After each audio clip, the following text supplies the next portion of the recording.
Usa ka lalaki ang napalgang patay og nagkadugo daplin sa usa ka tulonghaan sa Cabagyo Avenue, Davao City kagahapon sa buntag.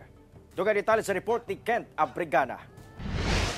Nagkadugo na dihang napalgan sa mga residente kining usa ka lalaki daplin sa usa ka tulonghaan sa Cabagyo Avenue, Davao City Domingo sa buntag. Sumala sa panadero nga si Crisnel.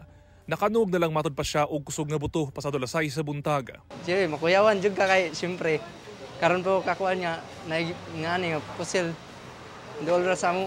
Giilang lalaki nga si alias Dong, 63 anyos, residente sa Buhangin, Davao City. Doon ay nagpaibalo din sa itong istasyon nga doon na daw nakita na tao din sa may ilalom sa overpass din sa may Cabagyo banda. Ito nga niresponde din na itong pulis nito niya ilang nakita sa ka-injured person, no?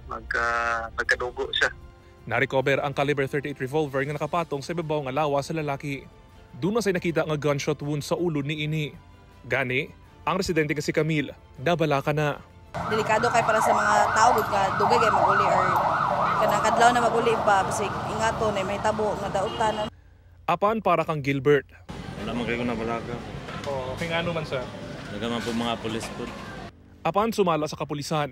Dili pa klaro kung aduna ba gayoy foul play sa nahitabo. Pero gibutyag sa kabanay sa lalaki sa kapulisan nga aduna matod pa stage 4 cancer ang lalaki. Na problema sa matod pa kini sa kwarta. Isa sa ginakonsider nato is kaning suicide manggod, no. Before sa incident, naka-mention manggod ning namatay nga doon na daw siya problema about money. Na-diagnose po kini sa sir no nga doon ay stage 4 cancer. Busa, tambag sa kapulisan sa mga makasinati og depression. I-open up ninyo sa inyong family kung sa may mga problema ninyo para at least matabangan mo sa inyong mga gisagubang pagsulay o pwede po mo maduol sa mga experts nato, no. Sa karon, gipailawom na sa paraffin test ang lalaki. Ginatanaw sa kapulisan ang mga CCTV footage nga duol sa lugar aron masubay ang insidente. Kauban si Bebot Kahes sa kamera.